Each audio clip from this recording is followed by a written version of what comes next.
Hello. I almost forgot my mic then. And welcome back to the Lich Please podcast. As always, I'm here, always Alex. It's going to be a little bit of a different episode today. We did have a guest planned, but due to unforeseen circumstances, they're coming on next week instead.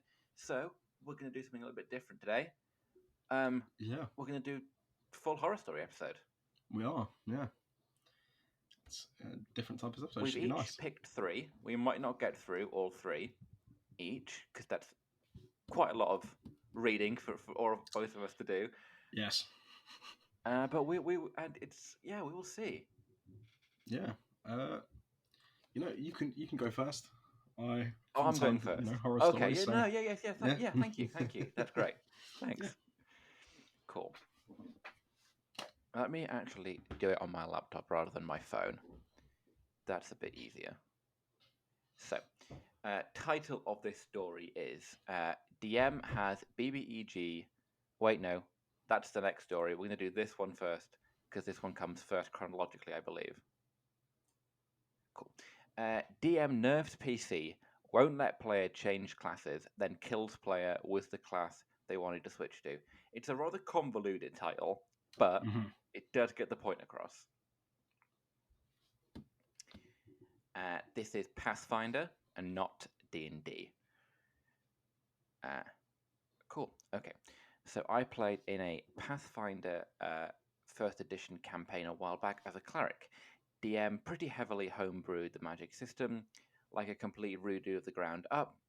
I kind of dig that, I'm not gonna lie, that's pretty cool. Similar to what you're planning on doing, kind of, with the pirate. Yeah, a little bit. Yeah. But we should, but instead we should expect stuff to basically work like Pathfinder First Edition. So I start playing around So we start playing around level 7, and I'm grooving along. Then I start learning more about this homebrewed magic system, which uses mana resources as well as making some mods that kneecap my class. Key bullet points below. That's never fun. With a homebrewing you get crippled. Spells that were save / half, fireball, holy smite, fire strike, etc. were instead save or suck. Which I assuming mean to either save and take half damage. Yeah, okay. Yeah, that makes sense. Spells that didn't have saves, prayer and maze, now have saves.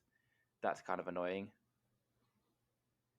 Spells that bypass spell resistance, chains of light, instead do not. If you want to do the above things, you have to spend a build cost called talent to do so. Wizards get 1 each at level 7. At one level, wizards get 1 each level. Clerics get 7 total. That took me so long to read, and it's just a simple sentence. Clerics have to learn spells like sorcerers, getting 4th level spells, but still have prep like wizards. Spells also have prerequisites, like you can't learn Greater Restoration without first learning Remove Fear, Remove Paralysis, Lesser Restoration, Remove Blindness / Deafness, Remove Disease, Restoration, and Neutralize Poison. Or basically 2 full levels of learned spells. Wizard, I kind of like that in practice. At face value, in practice, I bet that fucking sucks. Oh, 100%. Yeah, 100%. Wizards do have to face prerequisites as well, but their spells somehow have far fewer attacks there, and they can go from scrolls, and they can also get 4th level for free. Many spells were taken away from clerics, but left in the hands of arcane casters, plane shift, magic weapon.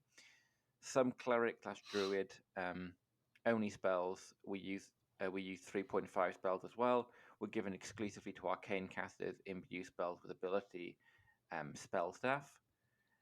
Cleric defense / duration spells were nerfed, notably Death Ward, which no longer protected versus negative levels, or completely removed heal. Okay, that's not great. Also, negative levels are house ruled, so they drop your effective level in terms of what you can cast. Generally, I get enough negative levels to make spellcasting impossible with the way the new home systems does spell work, and would have to go hide until combat was finished. we could get back to town and pay another cleric to cast Restoration, then I could work on restoring the rest of the party. That fucking sucks. Yes. That's Yes, so it does. bad. It goes on, so I'm assuming there's more. So I learned all this, bring it up with the DM. I say it doesn't feel fun playing a class that feels so heavily nerfed by all this by the system. DM says that their design mentality was that the wizards are masters of magic and clerics, and other divine casters shouldn't be able to be nearly as good. That makes zero sense, but yeah, sure, we'll carry on. I say I want to switch to wizard then, so I'm not playing a class that's obviously been selectively nerfed by homebrew. I'm told I have to stay as a cleric. The DM doesn't really allow players to be wizards. Anyhow, because they're too strong. You've made them too strong. It's your homebrew system. Change your rule. Interesting. Meanwhile, DM is letting sorcerer/monk, charisma-based/paladin multi-class PC be approved, even though it completely breaks the game number scaling, as this dude's AC and saves are 20 plus.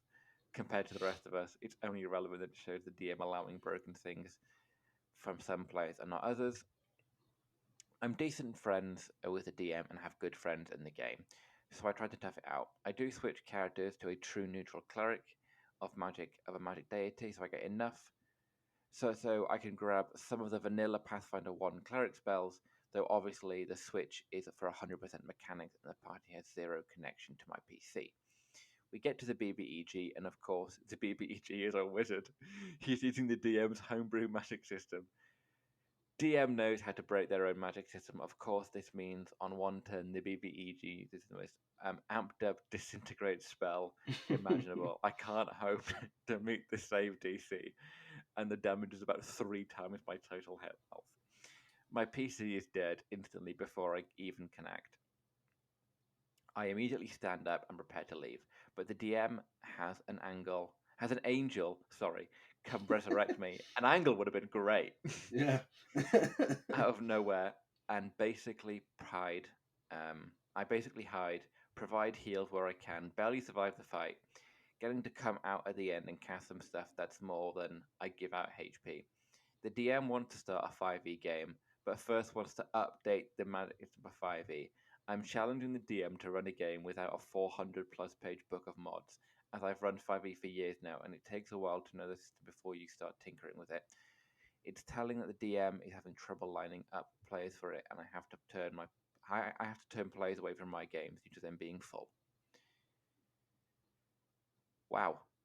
Yeah. It's interesting. It's very interesting. It almost feels like a DMPC story with the wizard. Yeah, a little bit. Yeah, yeah, it does feel like that. Yeah. I don't know. Like, I get reworking homebrews, reworking systems. Yeah, I think we've spoken enough about that Yeah. we're well aware that we love a homebrew. Yeah. Oh, yeah. Love a good old homebrew. Like, I get, tempering the system, but changing like the whole of like spell casting and to make wizards really sick, and then not letting anyone play wizard. It's really weird. And like objectively, wizards are masters at magic. Yeah, I get what you're saying, but like, so are like the other classes. They're just specifics. Like, but clerics are given their magic by a god. Yeah. Like, they are doing divine magic. They should be they get their magic differently than a wizard. Yeah. And yeah, their magic is different, but they're no less powerful. Oh no, it can bring people back to life. Yeah. It's I mean, yeah, I guess I don't know. It's very weird, and I feel like that's a lot of. He basically reworked the whole of that Pathfinder system for. He made his own system. Yeah, which each to their own, but I don't think I could make my own system based off another system just from reading about it. I mean, to be fair, I don't know how much experience he has with Pathfinder, but still. True. Yeah, I don't know.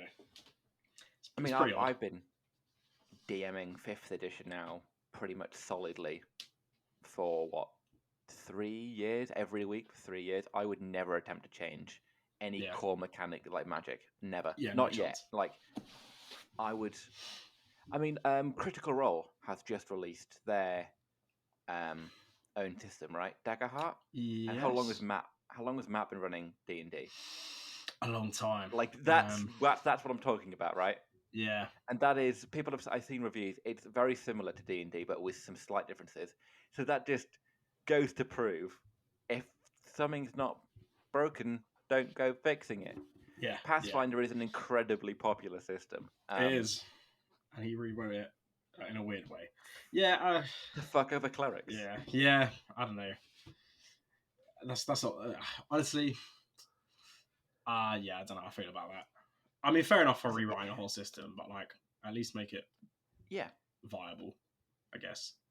Yeah. Make sure that you have some level of equality for all players. Yeah. No, I agree. And then don't go outright. Don't include Wizard as a playable class, and then say no, you can't play it because it's broken. Just don't include Wizard. Yeah.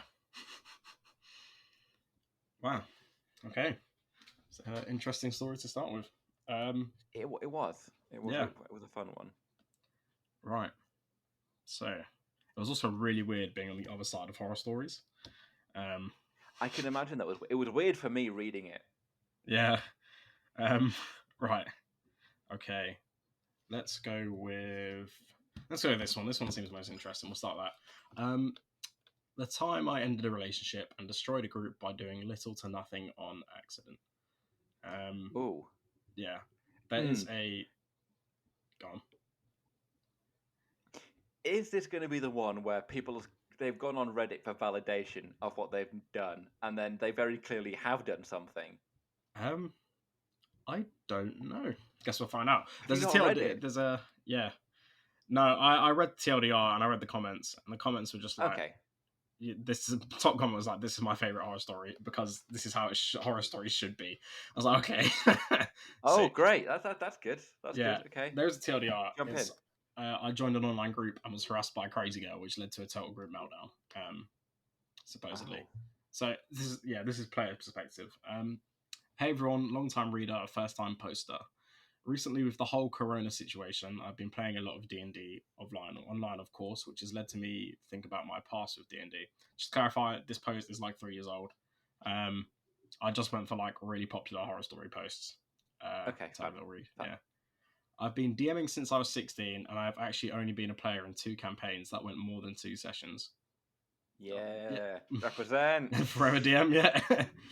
The first was an amazing campaign done by a friend of mine who made basically a whole new world with literally 1,000 of years of written lore. Nice. He pretty much wrote a novel about the world where we were in, and it was awesome. The second, however, was one of the worst experiences of my D&D life, and it all started on Reddit. Well, that would be my first red flag. Yeah, that's on you, buddy. Yeah. So about a year ago, I had been looking for some new online friends to play D&D with. None of my friends liked DMing, and I was burnt out on it myself and wanted to play as a player for once. So I went to Reddit and managed to find a group to join. On the surface, it was a bit odd. On the surface, it was a bit odd as I had to apply, but I was quickly informed that it was just to weed out people who were barely literate, since this was all going to be over text, and people who were particularly intolerant, as one of the members was gay, and that caused problems in their previous group. I mean, filtering out people makes sense. We filter out people, so yeah, I get that. I understood and agreed passing the first test easily, as it was just a yes or no test about not being a dick, basically.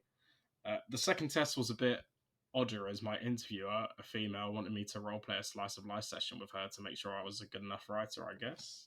That's strange. Red flag. I would have declined. That's strange. I agreed, still not seeing the red flags that were pretty clearly there, and did it. It was weird but fairly normal, minus 1 or 2 times where she tried to make it somewhat sexual, which I shut down as I really wasn't interested. Regardless, I was told I passed and I was late in the group. I was pretty excited to get in and to get playing, so I rolled my character, a human cleric, that day, even though the first session was a week away. Yeah, fair enough. As I waited, I also got to know the group. There was the person who interviewed me, we'll call Sam, the DM, Sam's friend, who we'll call Kate, and Sam's boyfriend, who we'll call Dave. They were all pretty cool, but also a bit off. Dave was super nerdy and awkward, but was an alright guy. Kate was very anime and would occasionally send I have to read this, Nyans, with messages, and the Now, DM was super chill. Alex, I'm an old man. Yeah.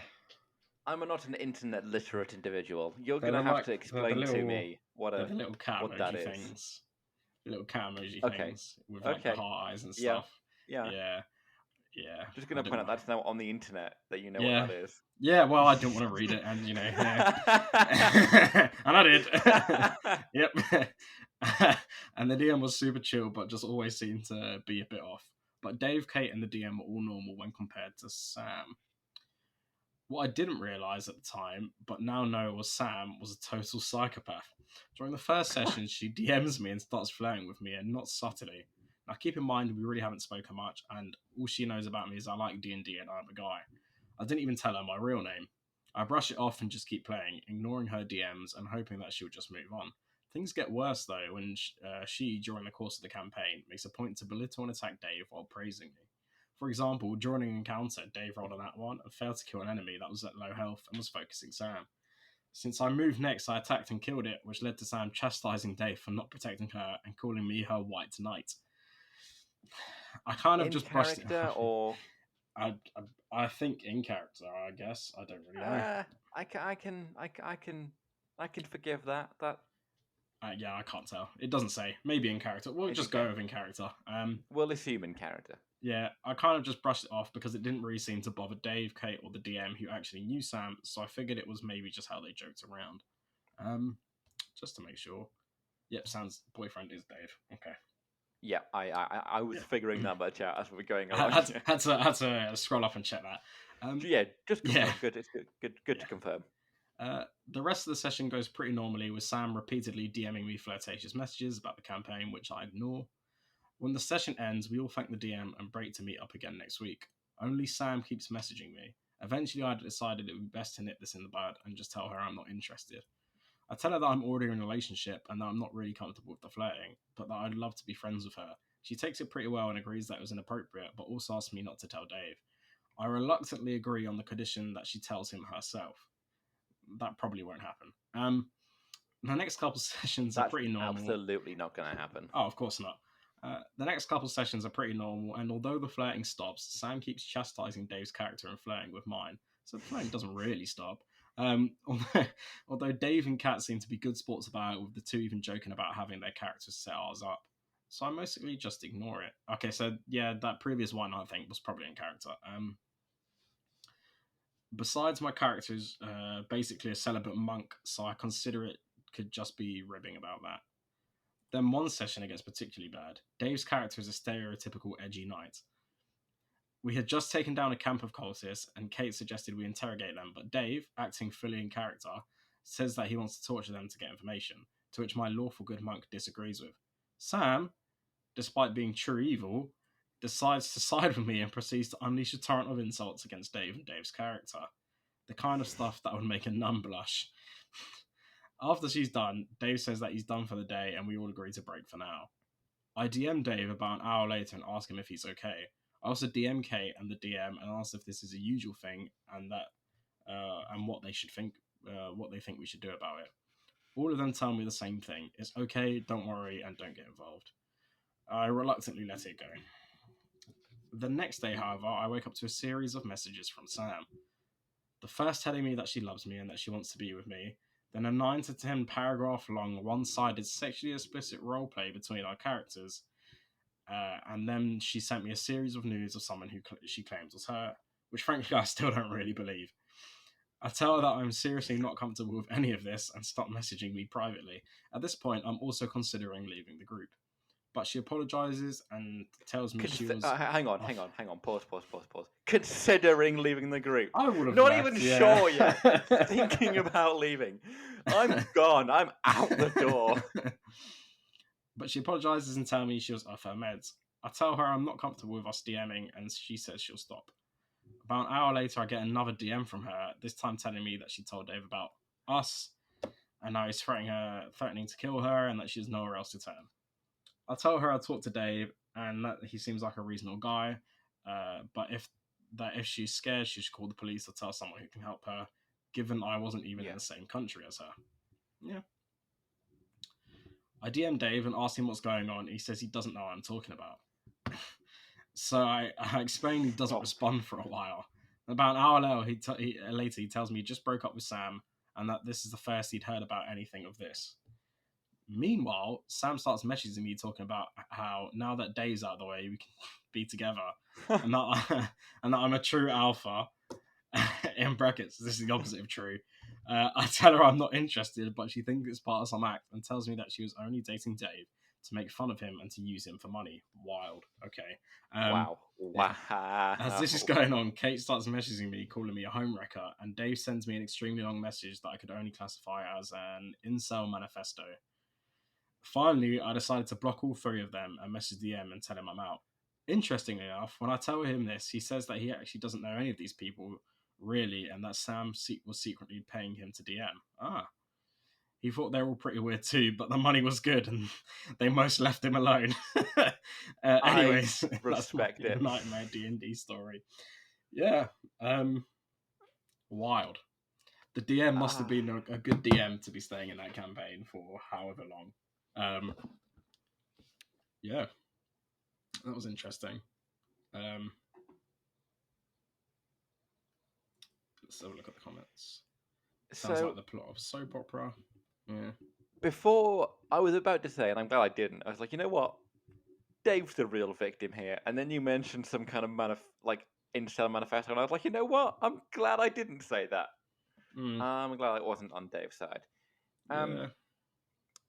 I don't know. I think they had a lot of lines were crossed well before they decided to leave.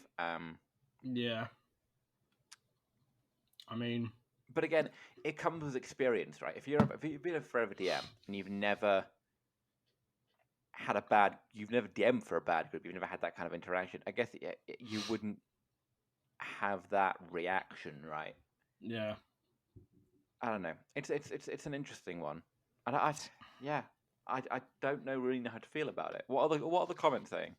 Yeah. So obviously, as I said, top comment earlier was my favorite D&D horror story because it's exactly what a good horror story should be. A normal person wandering into a confusing and dangerous situation with no clue what's going on. Yeah. So top replies. The replies to that comment is, this is a D&D horror story equivalent of the Community gif of Troy coming back with a pizza. Yeah, I was just thinking that. Elite reference that. Right. What else did it say? Sounds like a plot of a soap opera. Good thing this wasn't in person, or this has all gotten out of control real quick. Oh my god, yeah. Yeah. The moment at the end when the DM just says they have no idea who these people are, but they're getting paid, made me laugh. Yeah, me too. I thought it was funny. I respect it. You know, he's just like, man, this is fucked, but... Yeah. You know, if they don't message him and he's getting paid, I wouldn't care either. Yeah, I guess it's fair. Yeah. I don't know. Like, I think there are multiple levels of disrespect in this story to multiple different people. Disrespect towards the poster, first of all. The poster's partner as well, who they mentioned multiple times in this story, being like, hi, no, I'm in a relationship, leave me the fuck alone. Dave was disrespected. Then Dave did some disrespecting. Yeah. So the only person who gets out relatively clean in this is the DM, who surprisingly has done nothing wrong. Someone put, what if Kat, Dave, and Sam were all the same person? Because this is all on text. They've never talked. Oh my god. Kat, Dave, Dan, and the DM, all the same person. Yeah. But that brings me... Actually, that's reminded me of another point. Play-by-post has always intrigued me. So I've done it once. Yeah, I don't think I really have an idea of how it works. Like, how do roles work and stuff? Well, so the Discord channel I did on, I did it for some person ran a Star Wars campaign. I love Star Wars. Geeked out. Of course. Yeah. So I got into it. Now there was the option to speak on mic or text. Most people were texting, and it was in America, so it was late at night. So I just texted. One person was speaking. Everyone else was just typing in the group. There was on this Discord channel, there was like a bot kind of thing, and you could roll through the bot. So you just rolled in the channel, Okay. which made it Yeah, easy. So that's where people saw your stuff. I left after a session because the person who was speaking was like annoying, in the fact that he was one of like how do I put it? It's like he was good at role playing and he did the voice and that's cool, but then he was so geeked out about Star Wars that you couldn't do something. Like there were people there. Now I know a lot about Star Wars because I've watched it a shit ton, and I'm like a huge nerd. So I was fine, but there were people there who just like Star Wars but don't like geek out to it, right? So they didn't know everything, and then he'd just be like, "Oh, actually, that doesn't run. Not Star Wars accurate, not Star Wars specific, you know." Were they the DM? No, just a player. Oh, okay. Yeah, DM didn't seem to mind, but I couldn't be bothered for that. So yeah, I left. Like it was all right, like it was cool, but yeah, I don't know. It was a bit odd. So yeah, I left. But yeah, the Star Wars system. There's an online system for it. It's pretty cool. Yeah, but text I text think roleplay is a bit weird. Yeah. Yeah, I've never understood how, because I've seen some people say that a turn can take a few days, depending on how like long people take to reply and stuff, and that always kind of intrigued me because I don't know, I don't think I could, like it would never be something I could play. No, I don't think I'd have the patience. If people did like permanently, I just really wouldn't have the energy. Yeah, Because more time than not, I think my replies are weird, like just in messaging in general. But if I was playing a campaign, I would reply really quickly, and then I wouldn't want to be waiting ages. yeah, I'd feel rude if I kept people waiting. I'd feel bad. Yeah, I wouldn't. So if I had to, like the texting one I was a part of, we literally just did sessions. It wasn't like always on, so that was fine. But also like with texting is if everyone texts at the same time, so your message like will just, if it's a reply to someone talking, it just won't, like it won't make sense. That's true. It doesn't hit the same. I mean, I guess it's great if you've not got enough time and you can just do it as and when. Yeah.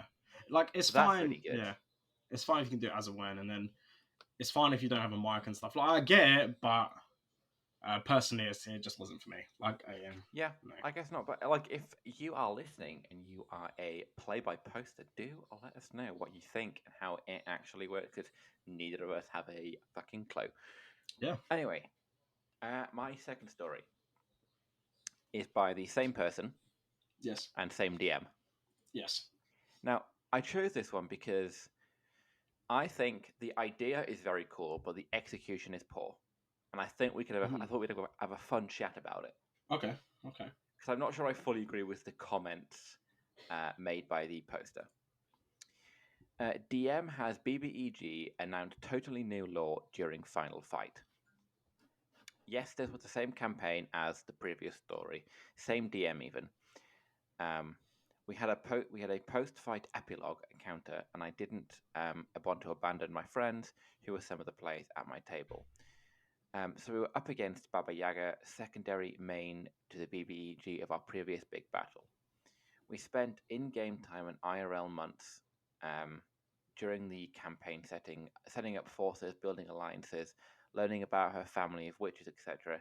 Now we finally get to engage and take her down with our level 20 PCs. Very cool, epic battle on the way. We get halfway through the fight, she's on the rope and suddenly announces, if you kill me, then the greater evil I've been containing will be let loose. You should let me live and take away your warlock's soul so I can complete my ritual to contain this evil. The thing is, this evil had never been hinted at at all campaign. We researched, we met NPCs, we asked them questions, and even had spies learning stuff for us. We knew that Baba Yaga had came to take souls, but had never been provided with even a hint that there was a reason beyond. Baba Yaga takes them to maintain her evil witchy powers. When I asked Ian about it later, the response was something along the lines of, "You didn't ask the right questions to the right people." My fellow DMs, pro tip: if you're going to have a lore that massively changes the stakes of a BBEG encounter, then you need to telegraph that beforehand. If you need to drop super obvious hints, even if you need to drop super obvious hints, otherwise it's like saying that the key potion to save the king from the curse was under the guest mattress's bed, but the PCs never found it because nobody checked under the mattress in the guest room. So the king died and everything goes to crap. It'll leave a bad taste in the placemat every time. Of course, I'm not playing with this DM anymore, and hopefully he finds the kind of players who like this kind of rug pulls, along with tons of designed against the PC's homebrew he likes. But I can say that most of my table players wouldn't be up for such a game. Okay. It's interesting. It is. Because yeah. It is. I think there are definitely people who would like that kind of thing. Yeah. And there are some people who would hate it. I'm trying to figure out, like, if I ran that for you guys, how you would feel about it. And I don't think I'd run it exactly the same as that DM did. I would definitely give you the opportunity to find out that information or even hint at that information. I mean, kind of like I'll be doing and giving you the prophecies or something written that's convoluted, that's complicated, that takes time to work out and you guys hypothesize about. That's how I think I would go about it rather than directly tell you. Yeah. No, I agree. I feel like, I'd be more inclined to give hints. I think it depends on the group, yeah. If you know your group would prefer like the information up front, probably just give it up front. Just ask, I guess. No, I agree. I prefer not to be told. I'd rather be hinted at. Exactly. It's not. Yeah. It's not satisfying narratively or as a player to have information told to you. I think. I agree. There's going to be. So obviously, as you know, I've been writing my law document this week. Yes. Yeah. Also, because they won't hear this until this is out, so I'm going to send. The law dump. The law dump. Yeah. So I'm actually going to send in a document right today. Don't open it. It's not going to be law. It's going to be a picture of Rick Astley, right? Just on a document that's labeled like the name of the campaign, just to fuck with them. So don't open it. I'm just sending that in. I was thinking, I was like, oh, I could just fuck with them today. Just be like, oh, law dropped, and then they'll get rickrolled. It'd be amazing. Stirring. Yeah. Pot stirring. Yeah. Pot stirring. I love it. You're getting into the DM spirit already. But yeah, in my document, there's already plot hooks, actually. Yeah, like literally, like I've done mine slightly different to yours. So yours has information on every, like background information on every age and every city and stuff. Now I'm doing every city. So what's mine is I'm doing every city. I'm doing important people from that city or like who are there, and the cultures for each. But for each like age, I guess, the first one, the creation, has no information. It just says nobody knows the fuck what's happened. Like history. I put in a plot hook there. You'll read it like a Friday or whenever I give it, Friday, Saturday, whenever. Yeah. That has no information. There'll be plot hooks for important people. Honestly, if you guys read deep enough into the lore document and were pretty smart, like geniuses, you would be able to figure out, I reckon, like a good chunk of the plot. I doubt you will, because it is kind of hidden, and I say this knowing the plot, so that also doesn't help. But yeah, obviously it will be to do with Greek mythology, so like that's a good place to start. However, there's a lot in Greek mythology, so honestly, so if you lot figure it out, you have Greek gods, but the mythology is kind of what you want it to be. Yeah. There's no disgusting things. Firstly, Good. That's fun. because Greek mythology's full of it. The Greeks were fucked. Yeah. There is no. I'll say it anyways because you get the Lord. So there's no. The only gods I've got written down are the 12 Olympians, obviously. Well, the 12 Olympians that doesn't contain. Well, who does it not contain? It's so there's 12 Olympians, right? But there was one that left Zeus. for Dionysus. So Zeus, Poseidon, Hermes, Aphrodite, Artemis, Apollo, Athena. Did I say Dionysus? Dionysus? You said Dionysus left, right? No. So there was one person in Greek mythology. There's 12 Olympians, and there's one person who switched out for Dionysus that I haven't included. It's not Hestia, Hestia, right? Hestia, yeah. Hestia. That's who I've not included. Yeah. Yeah, I don't have Hestia included. Or on the lore document for that matter. But there'll be reasons for that. And then so I've got the 12 Olympians, and then obviously I asked a question on Monday. Yes. You did. I asked where the Forest Man statue was. Yes. And you said it was in a city. I did say that. Did I say it was from what it's called? Yeah. It does have a name. Historia, which I assumed was a city named for Hestia. No, it is not. Yes. Damn. I thought I was being smart then. I mean, that was a good guess. No, so the cities are. It looks very similar. Yeah, the cities aren't all named after gods. So there is. Okay. There will be a few, obviously, but like the one I told you is not. The main city isn't. I think so. Well, I say city.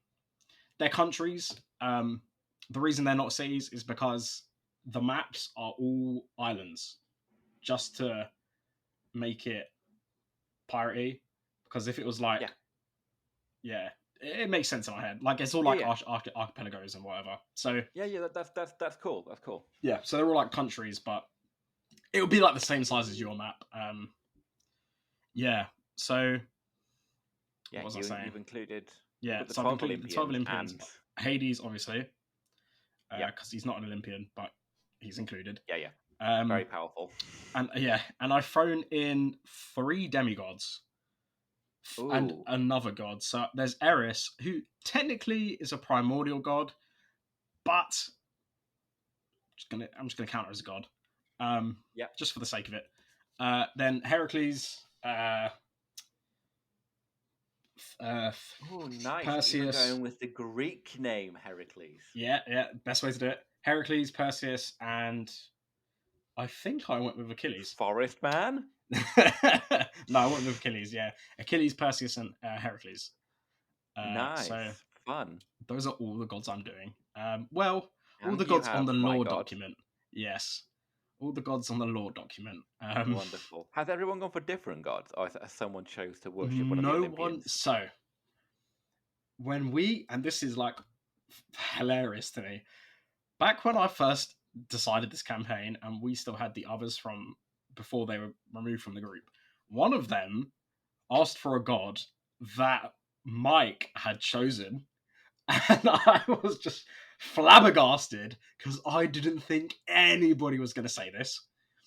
Flabbergasted. I was like, wow, okay. That's insane. Obviously, I had to say no. Wow. Yeah, well, I didn't say no specifically. They gave me 3 gods, and I was like, well, you could lean towards the other ones because the thing I'm doing with Mike, it's a bit difficult for multiple people to be like rocking with that. So yeah, damn, now I want to know what Mike's god is. That was crazy. Damn, you were meant to be here, Mike. I could have interrogated you if you were here. My favorite one is Emma's god. That one's cool. Is mine not cool? No, yours is cool. Doesn't sound like mine's cool. Yours is cool. I mean, we talked about it on Everyone podcast, knows what right? mine is anyway, so Yeah, we yeah, talked about everyone it on knows what mine podcast. is. Yeah, Yours Kimmo might Gloria. actually be important to the one shot. Bit of a spoiler there. Oh yeah. Fun, we're Yeah, doing another one shot, aren't we? we are. I don't think we've spoken about that. We mentioned it briefly last week. Let's do the final stories, and then we'll talk about this Yes. because we're getting very off topic now. Yes. But we'll finish our stories for you guys, and then we will discuss Alex's plans, futures, and stuffs. Yes. So this one is paid players versus free players. I thought it'd be appropriate because we talk about paid DMing all the time. So we do. Yeah. I've been in the game for about 2 months now, and last night was the last straw for me. This post 5-year-olds, by the way. I have a DM who just really likes hurting the party. Dungeon of the Mad Mage, no one makes a rogue. I joined the party playing a paladin. A guy playing the only trap finder gets bored and rerolls a wizard. Group insists that I have to go first because no one can find traps. I try it, but every trap we find we can't disarm, and every trap we do manage to disarm still damages us. Guillotine trap, I grab the blade after it falls down to hold it still. I roll a natural 19 and hold it down. Party member melts it with acid. Cable snaps and hits my level 5 PC, and the guy next to him for 3d12 damage anyway. For a cable snap? Sure. Jesus, fuck, that's harsh. Yeah. I think I'm sometimes harsh on my punishments, but god damn. At level 5 as well, if you rolled max damage, that's like 36. That, for most players, is over half their damage, their health. Wild. Yeah. I was playing tank, so I had a respectable 23 AC. Nice. DM figures out I have 23 AC. Suddenly, whole combat goes without me getting attacked. Fights a swarm of bats. 14 attacks go towards the wizard, and the bard, a single attack out of 24 is aimed at me. Okay. A whole fight goes by. 78 attacks on 5 characters. 3 of them aimed at me. Also, respect for counting the attacks. I was actually just to get a bit off topic here. I was going to start counting how many kills our party gets in your campaign, and then when we finish the campaign, I was going to drop stats for everyone, like things killed, amount of damage done. That's I was going to be like, yeah, guys, here's everyone's stats in combat. That's a lot of work to take on. It is, but like I don't take notes, so easily, like I could do that very easily and not be distracted by anything else. So I might still do it. Obviously it doesn't include like the past year, but that's fine. Yeah. Yeah. So, get into a fight, a bunch of goblins, going after the fighter. I literally went the next in order. DM rules every goblin, 15 plus monsters, attack the fighter since she went in first. This includes goblins who have to shoot around me to hit her. Her AC is 18, so they hit her left and right. Try to kill all the goblins. Goblins conveniently have double HP, so we can't one-hit kill them. I would have left. I know he's only been in, or they've been only in the party for 2 months. I would have left after that's insane. DM found out I had 23 AC and didn't give me any attacks. Wild. Same battle. Giants coming in hallway behind us. DM playing a druid who wasn't there that day has druid retreated into room while barking madly. He's a direwolf. I say, okay, I see him retreating, making a ruckus, so since these goblins aren't a threat, I'm going to check it out. DM tells me I'm metagaming and rules I'm so distracted by the goblin I didn't notice the direwolf barking 30 feet away. Flat out tells me I'm not allowed to block the doorway. Direwolf lets the giants in and they start attacking party. Kill a giant, DM's rules it falls, and I have a dex save to not get pinned under it. Okay. I decapitated a vampire. DM rules since I have its head and it has regeneration that it revives from 0 HP and bites me anyway. Its severed head bites me. Giant hallway full of snakes. Tell us walking through it would mean us getting bitten. DM states too many snakes to attack. Can't use my weapon. Snakes aren't afraid of fire. Can't use my torch. No one has area of effect spells. Shrug and walk through snakes. No way around either. +6 to hit on the snakes. Snakes deal 2d10 plus 3d6 poison damage per bite. Holy shit. Wow. DM tells us we are, yeah. That's insane. 2d10 plus 3d6. I can't get it. They're just snakes as well, by the way, bear in mind. That's 10 plus fuck. Fuck me, that's so much fucking damage. That's 38 points of damage max. So Hey, average I'm damage is like 19, which is insane. I'm a zoologist. I know fucking animals. I would never put damage that high for that. That's crazy. Yeah, that is wildly high. DM tells us we're all I- dumb and should have just disengaged. Yeah.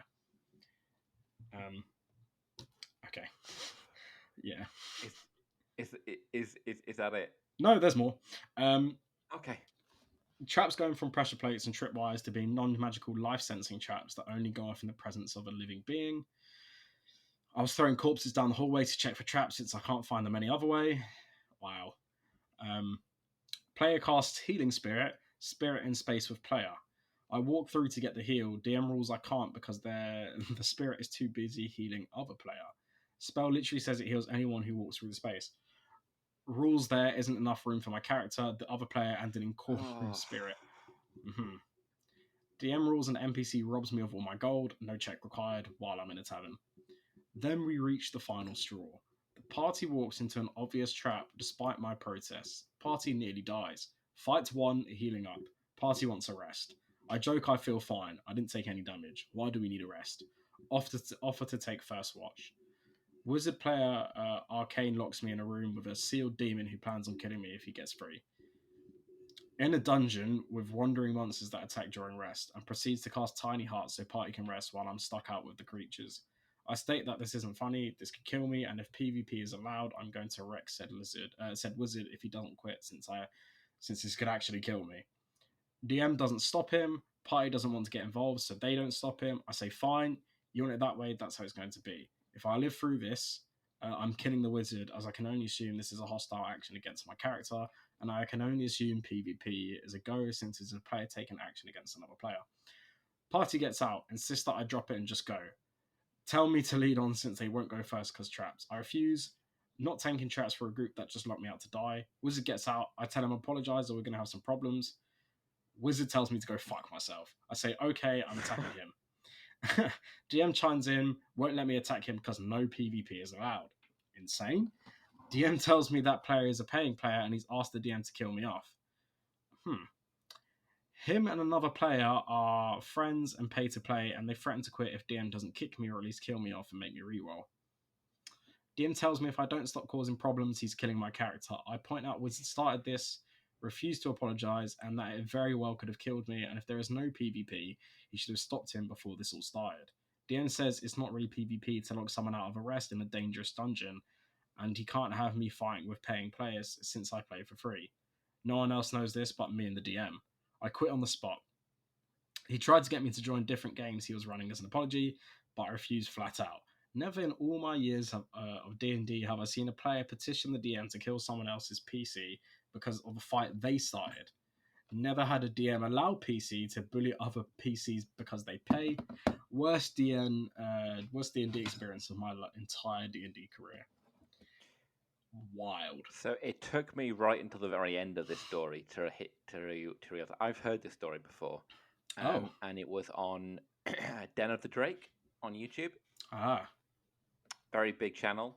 It does like primarily read horror stories, and this was around the time we started the podcast. And it was what I wanted to read back at the beginning, but couldn't find it. Because I think it brings an interesting point, and a point that we've made quite a few times is, how do you police, as a DM, paying players? Which is, I think I've never quite got an answer to this. I don't you can't. Yeah, no, you can't. If you say no, you can't do this, and they go, well, I'm paying you. You don't have a. It's just difficult, especially if you've got non-paying and paying players. That just brings in a whole clusterfuck dynamic. But the DM sounds like, I don't know, not a great DM in the first place. No. Well, I think the funniest thing about all of this is the reason I really like the story, as I was reading the comments before I read the story out, because I tend to do that. The DM of this story is a player in one of this person's campaigns. And this person said, despite his behaviour, he's fine with him still playing, and they play on Sundays. Supposedly, he's a Oh, good player, and the other players enjoy him. So, despite the fact that I really don't like him and respect him as a DM, I'll deal with it for the sake of the game. If I did that, I'm no better than he is. Insane. I can see that though, because you can be a good player but a bad DM. Yeah. Oh, here's an update. He quit after 2 more sessions, spent 2 games basically AFK, no showed for the 3rd session, quit in the 4th, 5 minutes before the game was supposed to start. He Right. complained, Okay. yeah. He basically complained that I tried to not intentionally kill anyone. He knew this was the rest of the group's first game, and that it wasn't fun if I wasn't going to kill anyone when I got the chance. I always considered that if the dice kill someone, then they die, but I never go out of my way to kill a PC. I usually leave a PC to Yeah. bleed out once they go down, unless they've been picked up once already, and then I'll try to finish them off. And no one has ever had an issue with it. Okay. Yeah. I mean that's generally how I play, and I think that's how a lot of people play. I don't know too many DMs who would attack a down play. I mean, is that something that you're thinking of doing? No. That looks said it all. No, I don't. Never really thought about it. It's Depends. I'd have to do a bunch of rolls if I ever had the thought of someone attacking someone Yeah. that was down. But Yeah. more time than not, unless there'll be 3 reasons why I do it. Is A, it's for backstory stuff, and it's like, Yes. oh, let's say someone had a backstory where they had like a rival or someone that hates them. That would like be one of the circumstances where I roll to see if they try and kill them when they're down, because backstory makes sense. Like if someone Yeah. hates you, they're gonna try and kill you, even if like when you Exactly. go down, they're gonna try and Yes. kill you. That's one of them. The second one is if it's like a really smart like caster, you're down and there's people near you and they throw an AoE. Like if they're really smart, I'll make a roll to see if they AoE and include you in the AoE. Right? Like that's just That's I think how I'd rule it as well. yeah. And like the third reason, and this would be out of pettiness, is if I didn't like someone, I was going to kick them out the next session. I would just kill them whilst they were still there. Yeah. I can see that being a reason. But like once again, not yeah, many people invoke my annoyance like that, so like it Yeah. probably wouldn't happen. Yeah. That's fair. I think to me it never made sense when I heard people like, "Oh, I attack down PCs." Why? Like logically, why does that make sense? Yeah. This person, this enemy that you have, can see that you probably have, like on average, what 2, 3 others facing you, ready to attack. Why are they going to attack the one that's a non-threat? Yeah, it doesn't make sense at all. It doesn't make any sense. Yeah, and But then it's interesting. I see a lot of people do it. yeah, it's very interesting. But I would never do it with anyone like a character. If I was to run that people attack down people for God knows what reason, I would never do it with a character with less than like 18 intelligence. Doesn't make sense to me. I agreed. That's a good baseline to set it at. And another point as well, like to get into the interpersonal side of D&D, because it is a game with actual people playing, it is very difficult to attack a down character and not make it feel targeted. Yeah, oh no, I agree. Yeah, like it would be very unfair. Difficult to do that. Yeah. Yeah. I mean, I know Baldur's Gate 3 does it. If you play Tactician and you are down near goblins, you can get attacked. In fact, more time than not, you'll get attacked. So I know people were like used to it if they come from Baldur's Gate 3 into D&D, but it's different because Baldur's Gate 3 is a game. So is D&D, but Baldur's Gate 3 is a video game. You're playing against a computer rather than a person. Yes, well, yes, exactly. You're not even playing against a person in D&D. You're playing with people, which again brings in more interpersonal issues. Yeah. Which takes us on to my final story about boundaries. So I guess I'll put a warning on this. It is I don't even know. I'm not sure what to. I'll read the title, and then if you want to skip forward about 15 minutes, and I'm sure we'll be done with this conversation then. DM demands to know woman's body count in session 0. So I'll give you a minute to skip, and then I'll jump into it. Okay. About 3 months ago, I decided to suck it up and drive down to the game shop after years of making excuses due to the distance of my hectic work schedule, which thankfully is now a lot more orderly. It didn't take long until I found someone who was willing to DM. He was a regular on Saturdays and also desperate for some D&D. We both agreed to get a game going. His game was announced in the Game Shop website, and in 2 weeks we had 8 players, 7 men, including myself, and 1 woman. That's rough. In a game shop, that's rough. Not to stereotype people, but I'm doing it anyway. She ended up playing the only female character in the campaign, a tiefling warlock, to which the DM said, "Ooh, the horny race." Oh, oh. Yeah, that's wild. She gave him a cringe look and just said, "I'm just here to kill Asama, lol." And the DM laughed really obnoxiously. I'd honestly, if I was her, I'd have left. At this guy posting, I think I would have left. Yeah, 100%.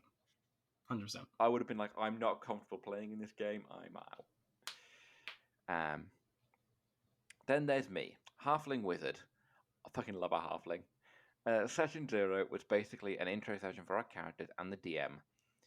And the DM let us explore the hub of the sort of hub town of the campaign and talk to some ex-planner spirits, which were basically there to tell us some campaign rules in a unique way, i.e., no metagaming, funky dice, etc. That's kind of cool. I like that. Yeah. As we began talking to one of the ex-planner spirits that is going over our character sheets with us to iron out any potential mistakes and letting some of the really unfortunate players re-roll.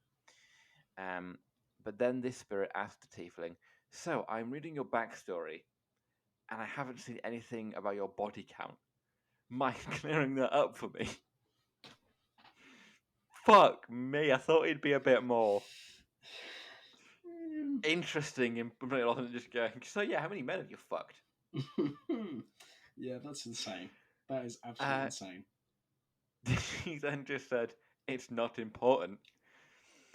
He then said, "Oh, it very much is," with a wicked smile. She awkwardly chuckled and said, "Stop being weird. You're not getting my body count." The DM said, "Oh, come on. It's relevant to the campaign. Your sexual marking modifier will be influenced by it." Okay. Huh. Okay. Okay. I wish he was joking, but he actually showed us that a modified character sheet was yet a sexual marking score and modifier. Ah.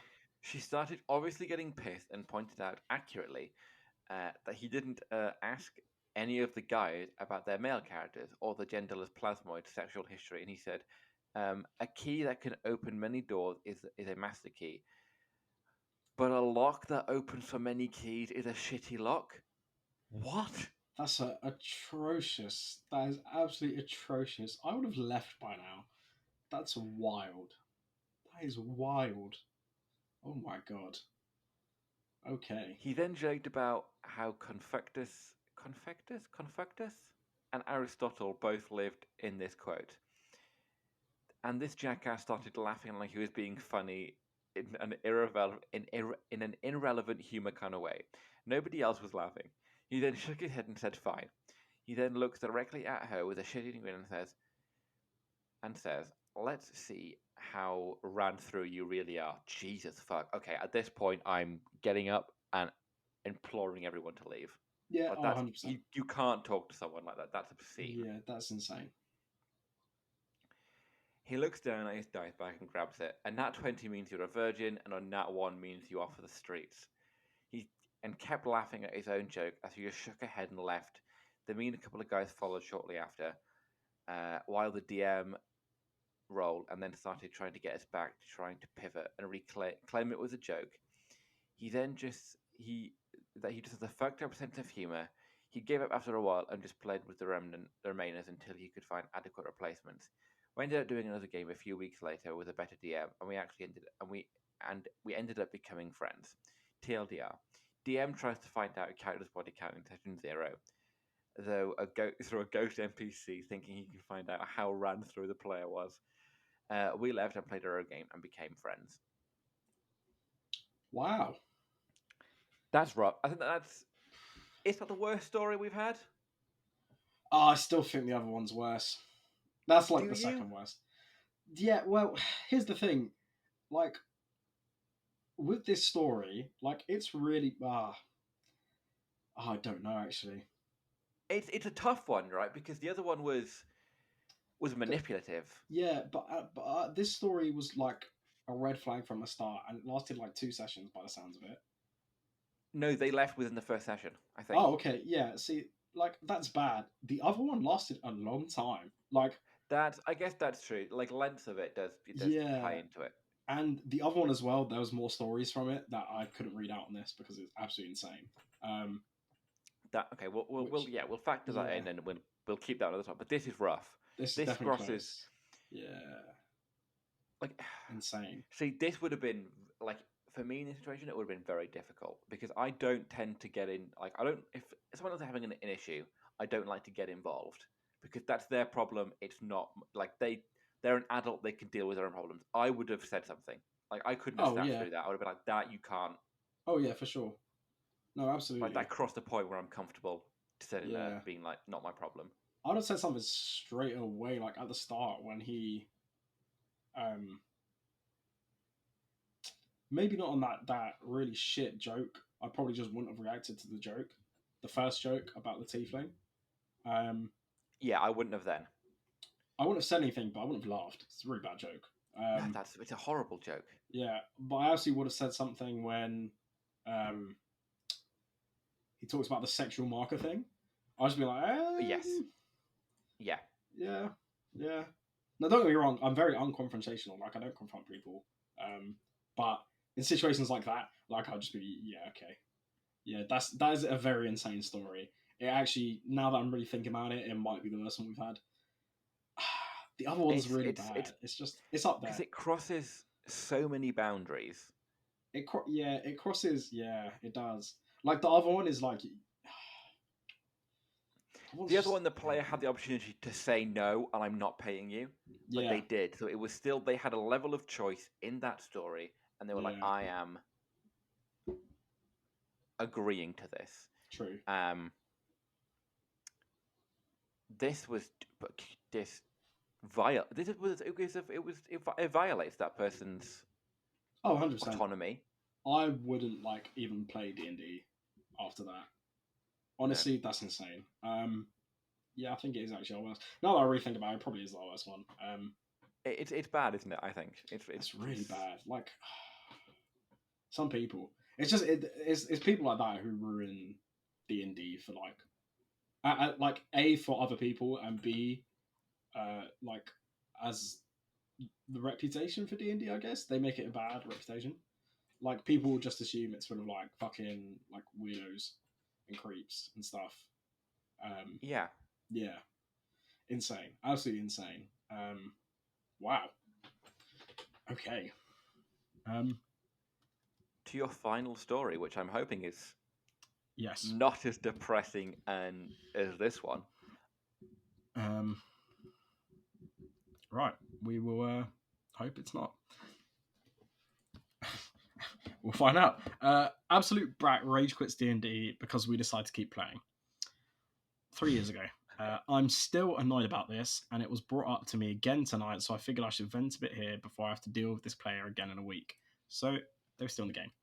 We're playing Waterdeep, but shit's gone off the rails, so the GM had to get a bit creative. The cast is Friendly GM, Halfling Paladin of the Laughing God that thinks they're a child that has yet to grow up, and generally Robin Hoods about the city with a gang of orphan children. Oh, Me. that's cool. Okay, so That's so that's who cool. they're playing. That's a That really is fun cool. backstory. Yeah. So that's the OP. Tiefling Warlock that is questionably evil, wealthy, educated, and likes to manipulate the jolly low intelligence / wisdom pally with interesting results. Okay. Shifter Glamour Bard that is generally a good time. Cool. Changed in Monk with multiple personalities based on their chosen form. Generally never goes to their weakling elf looking main form and freaks when they do. This is the brat, the changed in Monk. Okay. That's a cool like concept though. I rock with that. Yeah. Yeah. So we're down 2 players, so I won't mention those characters. Cool. Normally the party is a bit bigger than us for you. Spoilers for Deep Below, etc., etc. So we Yeah, just I thought guess that a big spoiler. Like yeah, skip forward. skip if you don't want the spoilers, but if you do, then whatever. So we just fought the Poverty Beholder, and nobody was looking too great. Brat got caught in Pally's moonbeam, so they were forced into their OG form. They proceeded to freak out and cower, trying to hide from everyone while generally being on very low HP. This is in character and understandable. Cool. Paddy tries to give them a quick high five to heal them up, since we're in essentially in a dungeon. They run away and cow some more, eventually causing Paddy to tackle them to get a heal off. Probably not ideal, sure, but at least the guy wasn't in the danger zone anymore.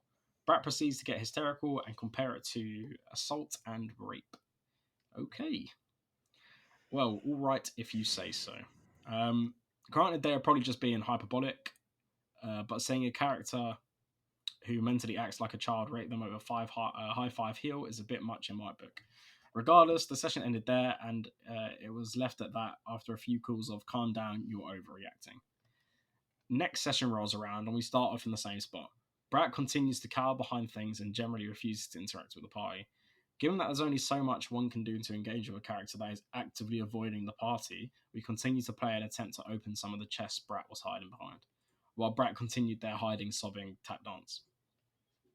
Okay. Um, we figure after some shit rolls, we need a knock spell to get these bad boys open. So Greedy Pally and the gang go about talking to NPCs in the tower and learn that some of the apprentices know the spell. Great.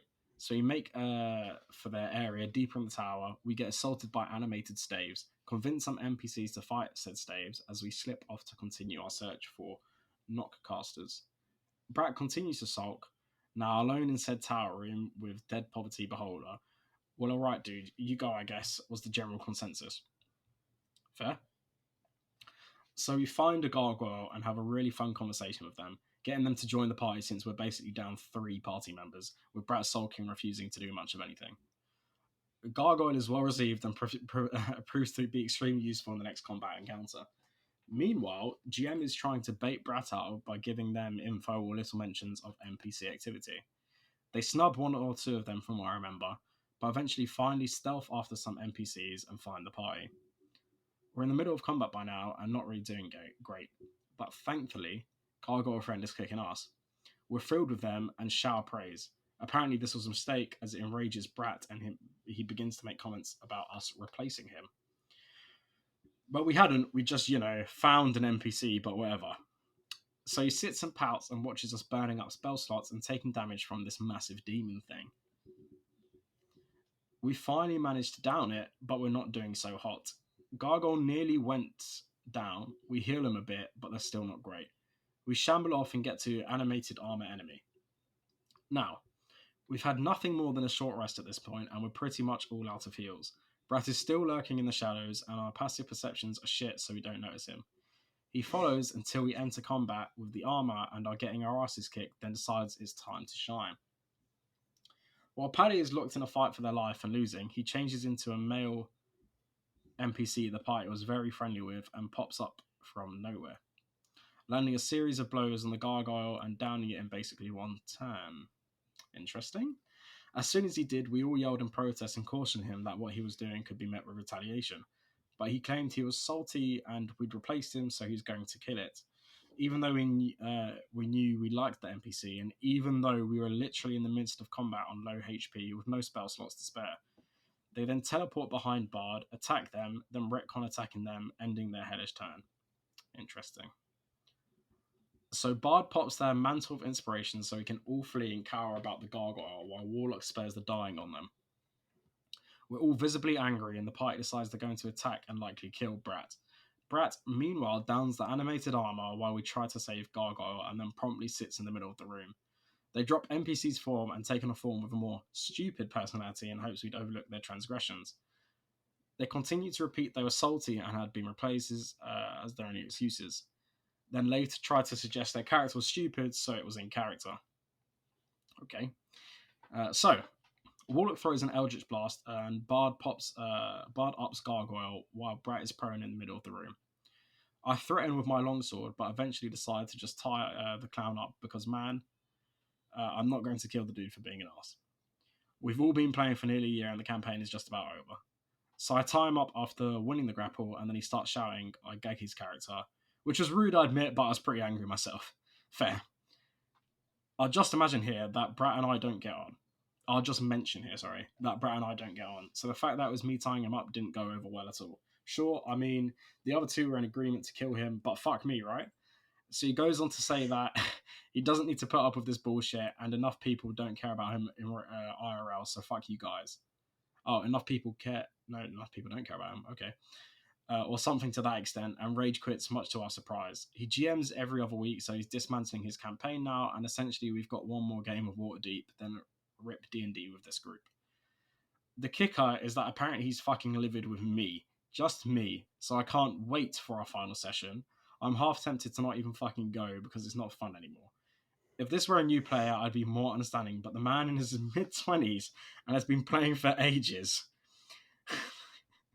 We're likely not going to get an apology, and I wouldn't be surprised if one is demanded from us for not dropping everything and trying to force his character into factor us, despite the previous rape comments. I'm all for RPing and character development, but there's only so much one can do to engage with someone who refuses to engage back, yet expects it. I'm just still so baffled by all of this, even considering if somehow I am in the wrong, even though just everyone else was clearly pissed off and out for blood. I just hope I don't have a follow-up to post after this. Cool. That is the whole post. See if there's follow-up. What was it? 3 years ago. So you got to scroll through all this person's posts now till Yeah. 3 years ago. Yeah. Are they that much of a prolific poster that you've got to scroll that much? There's a few.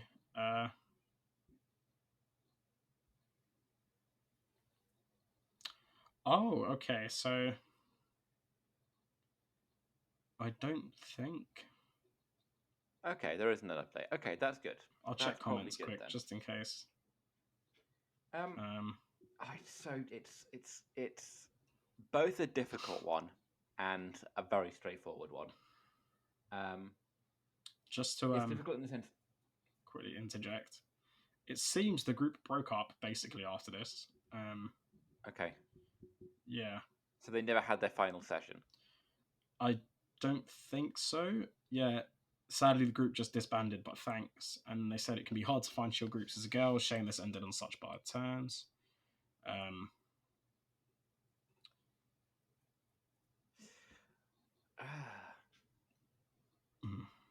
We've had two kind of shitty stories Insane. now against women in D&D. Yeah, insane. Okay, but obviously the poster is not in charge of giving that player a reason to engage in the game, because at the end of the day, like I said before, D&D is a game. You are there to play a game. Get over yourself, play the fucking game, or just fucking leave. Like, no one's forcing you to be there. No one's making you be there. If you're not having a good time, leave. Go somewhere else. Like, it doesn't matter. No one's going to be mad at you for leaving a campaign. As long as you open a line of communication and say, this campaign isn't for me, so I'm leaving. Fine, cool, whatever, no bad feelings. It's fine. Mm-hmm. Do you. The DM, I think, and the DM at some point should have stepped in, I think, and been like, okay, guys, let's all take a minute, step back, take a break for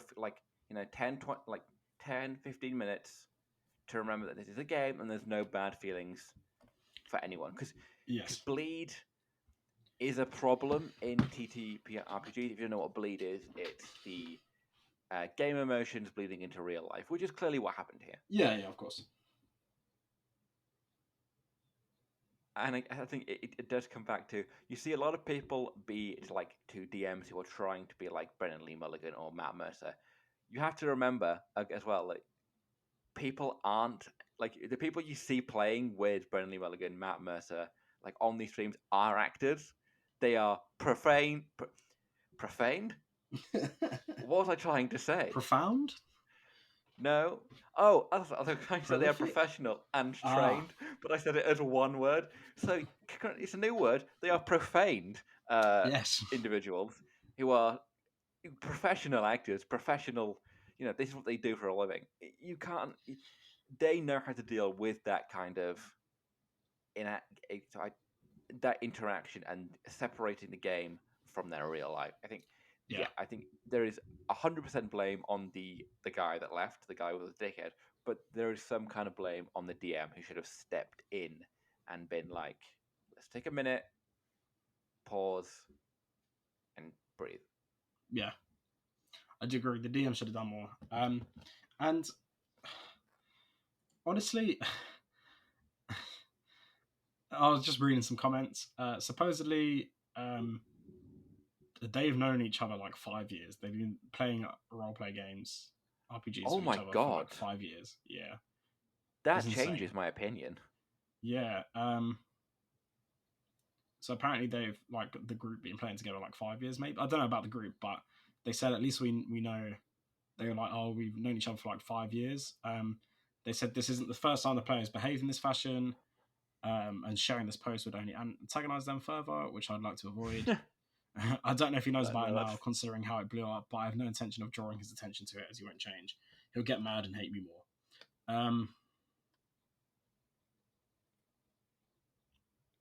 Yeah.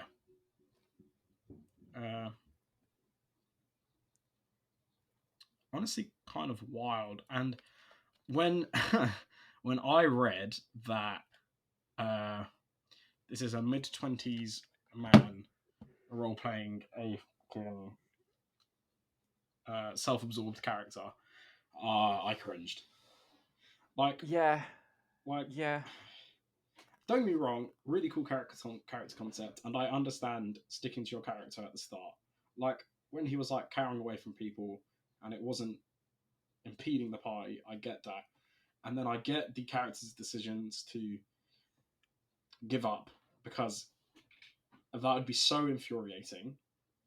Having to like speak to a player so many times and then not give anything, and then have to, you know, like I'd just be so annoyed by that point. I would have just gone with the party and left. Like, if you're not going to give anything back, there's no point in playing. Um, Exactly. Yeah, yeah. Perfectly said. yeah. Wild that the group got disbanded. Feel really bad for that person. Obviously, there are some things that like everyone could have done different. I get they were annoyed and stuff, but at the end of the day, that person is a horrible player to be doing something like that. But the fact they've been playing 5 years, yeah, it's a bit weird. Yeah, Yeah, I don't know. I think there are a lot of bad groups out there who breed a lot of bad behavior, and people get away with it for so long because yeah, I think, yeah. But I think there's absolutely responsibility from those of us who try and run a good game, and those of us who try and, you know, those who like you guys want to be there. That's why you come every week. yeah. So Of course. I'll give you a mission, and you will be like, okay, well, my character, like Tyr, I think struggles going to some places, as you might like have taken from his reluctance to do things. But Mike as a player wants to play, so Mike as a player is like, well, I'm going to find a reason that Tyr does this. And the same for like Finnan. Finnan didn't want to go to Valiant at the very beginning, where his uncle was Lord because he didn't get along with his family, but found a reason for Finnan to go because Rosie, the player, wanted to play. Yeah. No. Yeah, I agree. Just I don't know, man. Like, It baffles me that some people don't get that. yeah, yeah, it's very weird. Oh well, that was yeah, that was a rough story. Again, insane. Um, yeah, cool. Uh, right. I So think yeah, your campaign. my campaign. Yeah. So no, I've been doing a lot of lore this week. Mostly doing homebrewery. I have already like a lot of the lore in my head. Um, as Yeah. I said before, like it's I know what I'm going to do for the lore. I've just got to get in the document. Um, Yeah. yeah, I mean, I've still honestly, got a lot of lore in yeah, my head that I've not written down. Oh yeah, So I that's won't be doing all my lore. Like I know that's a fact that not yeah, all my lore will be in this document. wonderful, perfect. I love I've that. honestly I've been doing a lot of looking at your document and deciding what I need to write down, because Okay. yeah, it's like when I was thinking of how I want to do the document, um, I didn't know how much I was going to write for lore, so just like let's just look at Yuan's, see what he's put down, like see what how much he's written about stuff, and then just use that as a basis. So like yours, I've done gods, cities, the like eras, I guess. Um, but I've had a separate thing for impactful events. Um, Yes, yes. yeah, which you don't have, I don't think, because your I impactful events are related to the changing of the ages. yes, that's like impactful events change the age, so that was kind of Yeah. embroiled together. It's interesting that you're doing it different. Like that's fun. I kind of like that. So are you doing it in a very sort of? Are you writing it in a similar way to like how I've done it? There's a lot of like brief information, but it is just kind of like a basic knowledge that every individual in the country would have of this kind of history, or are you doing it a bit more detailed than that? No, so I'm doing like brief knowledge, and then I'll also have, which I've decided like recently, but I feel like this makes sense for everyone, depending where you're from. I'll probably draft up kind of like a separate law document, but something for like your knowledge of either the place you're from or something close to the place you're from. B for um, stuff that may be related to your like. It depends what you write for your backstories, but I'll probably draft up some stuff for it because I feel like you guys would understand the places you're from. Um, yeah, I'll have uh, I'll have culture things as well. I don't know if you've got that for your stuff. You might honestly like I as I I said before. don't.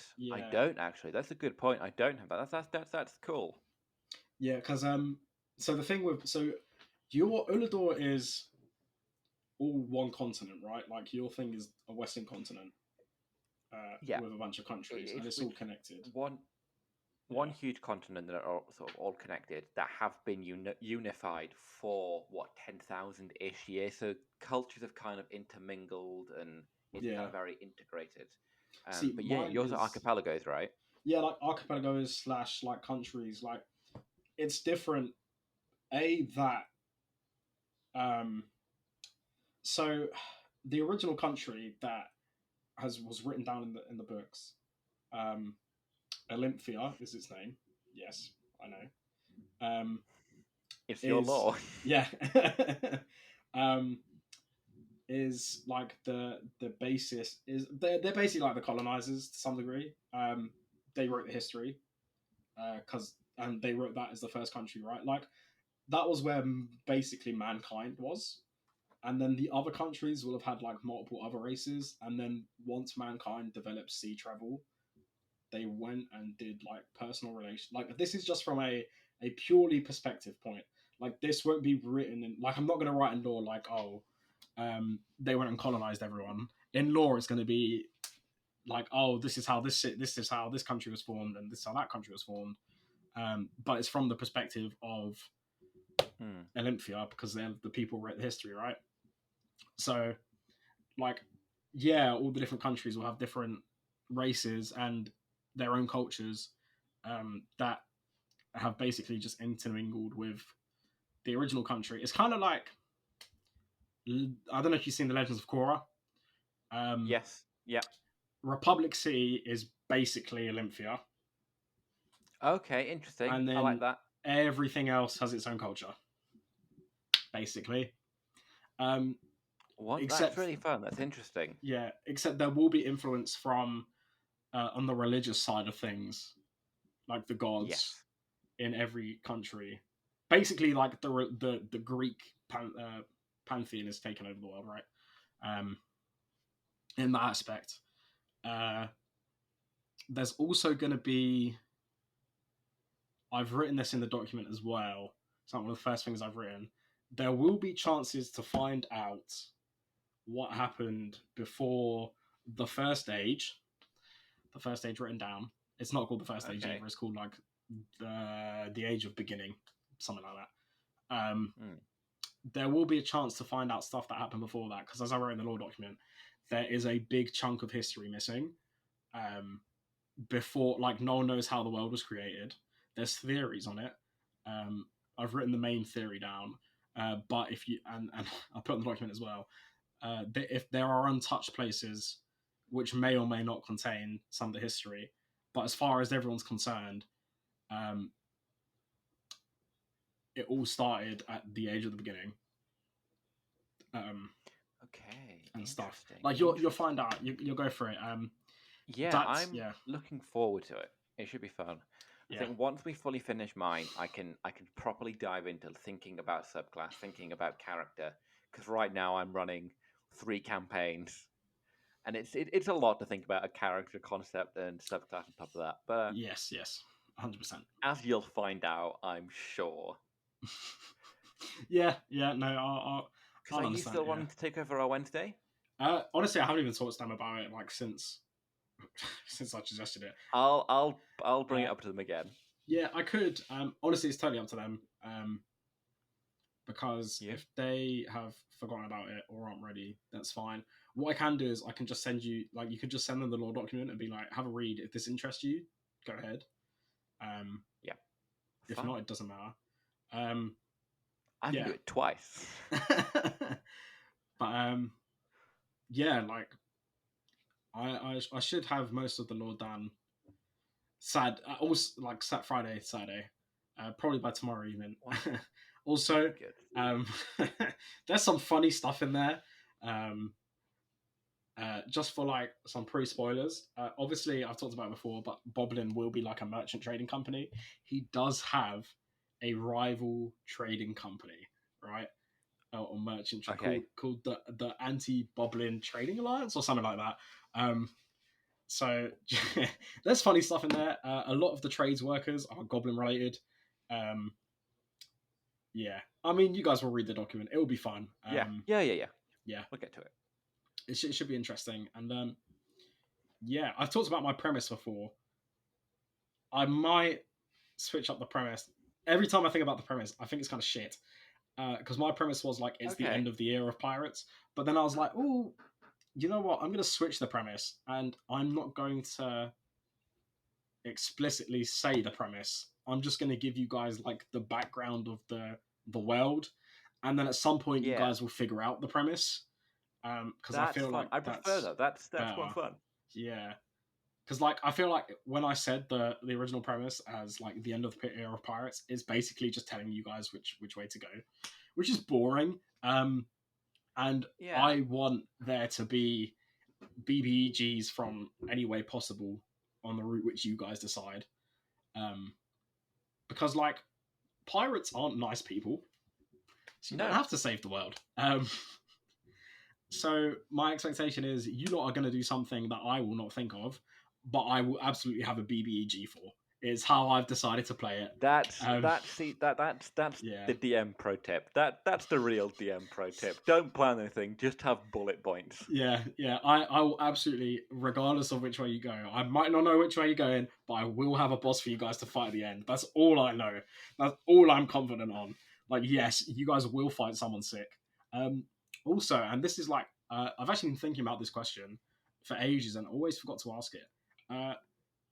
As a DM, how do you feel about people retiring their characters and writing new ones before, like, they're not even dead, they just retire their character?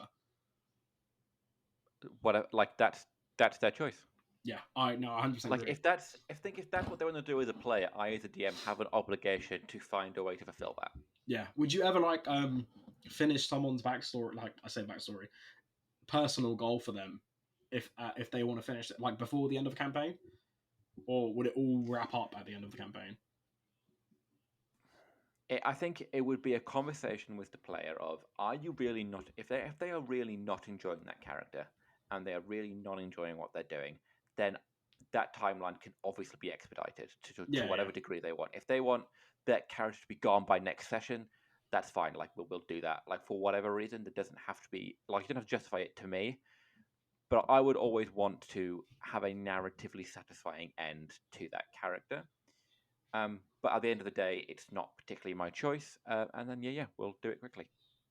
Yeah, that's fair enough. Yeah, I thought you did it. Like agree, because I've had conversations with like people before about I prefer not to retire characters because they might be really important to like the main story and stuff. And in all honesty, I don't know how much of an impact your backstories will have to my main subplot, like my main plot. Yeah. Obviously there will be impact, but I don't think it's going to be like godly important. I guess. Well, we'll find out. We'll find out. Yeah, we'll Like, get there.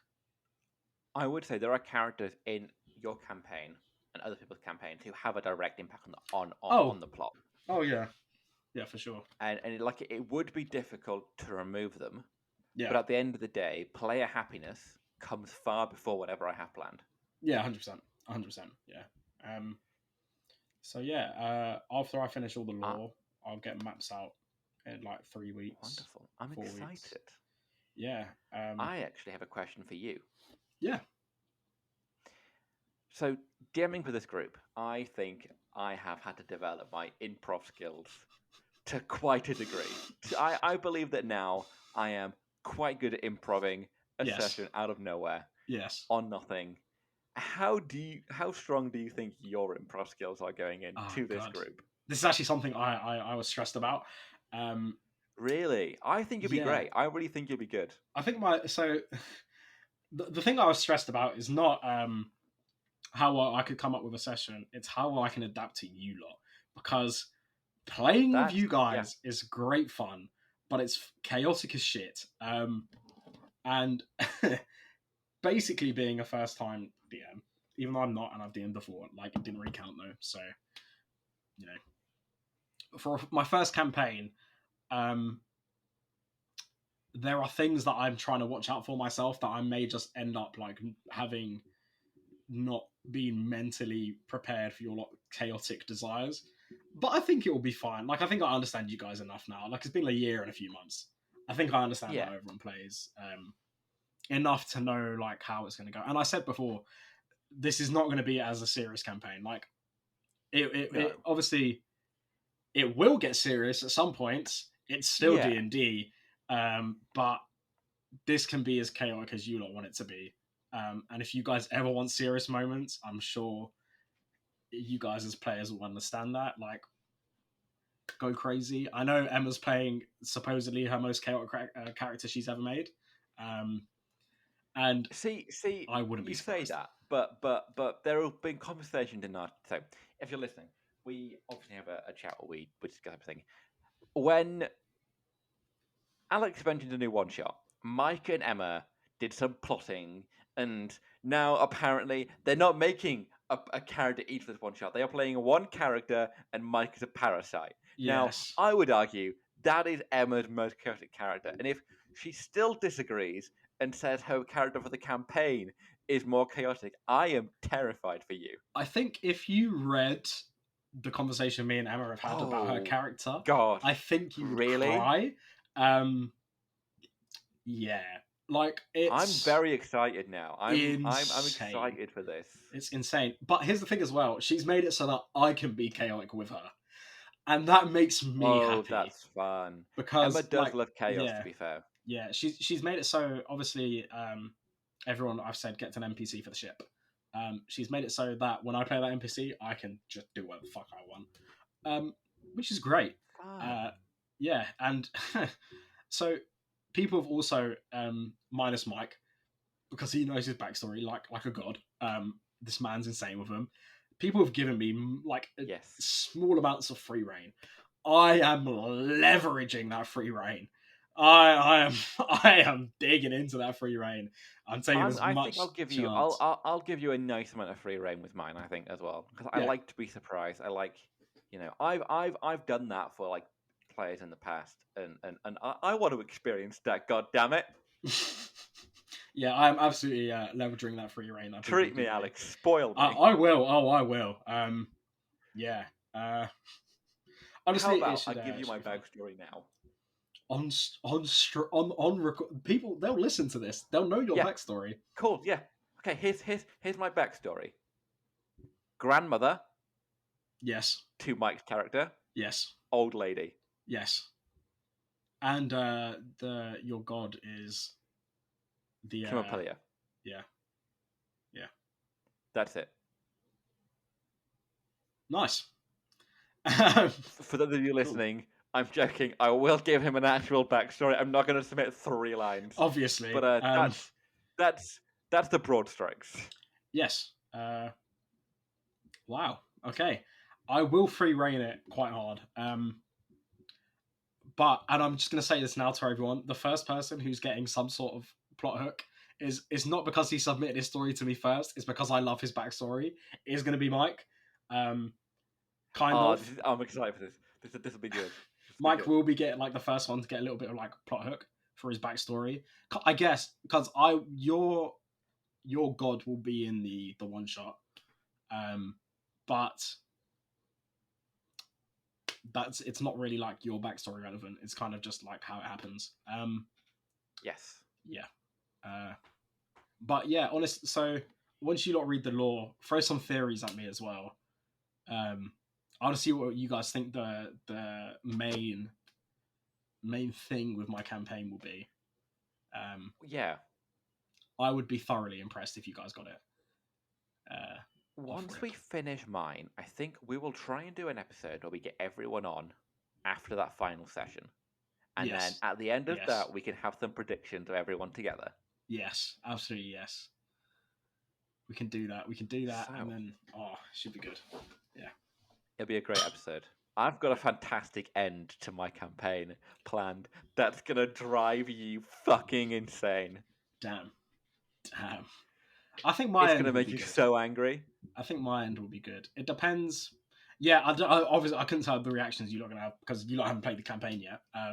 Yeah, I'm sure it'll be as angry as you will be at the end of mine. The one I want, the ending for mine will be fucking amazing. In the aspect that I think I would have done a good enough a job for you lot not to notice how it's going to end until like the last 5 sessions. I think that's the hope. Oh, yeah. Okay. Yeah, that's fun. Yeah. Okay, wonderful. If everything went perfect, yeah, that's how it would go. Before we end, I think we do just need to say a massive thank you to our guest last week. Yes. Who have done a phenomenal job.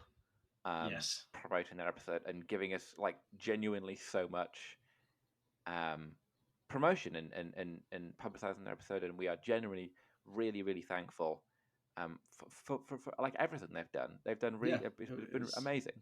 Yeah, 100%. And as I said on last week's episode, I have the one shot for the start of the campaign. I am going to plan another one shot. That will it will either happen during the campaign, for unrelated stuff, or it will happen just before the campaign starts for other unrelated stuff. Like it will be a one shot for world building, but I might do it so the information you guys will get, it will be information you guys need, and then I'll run a one shot for it to be based how the information turns out. So I might do something like that. But I will absolutely invite them. If you guys are listening to this. Absolutely, that's very interesting. Yeah. Eldritch Pod Blast. Yeah. Cool. Thank you very much for listening to this slightly different episode. Yeah. We will be back, as we mentioned last week. We will be back, as we mentioned at the beginning of the episode, not a week ago, with another guest. Yes. We are on YouTube, Spotify, Google, Amazon. Give us a watch, a follow, a listen there. Genuinely, really appreciate all the support we've had from you guys in the past week. And if you're new, hello, welcome to the show. Yeah. Well, not welcome to the show. Goodbye. Yeah. Actually. Yeah. Yeah. But yeah, thank you for watching, and we will see you next week. Yeah. Goodbye.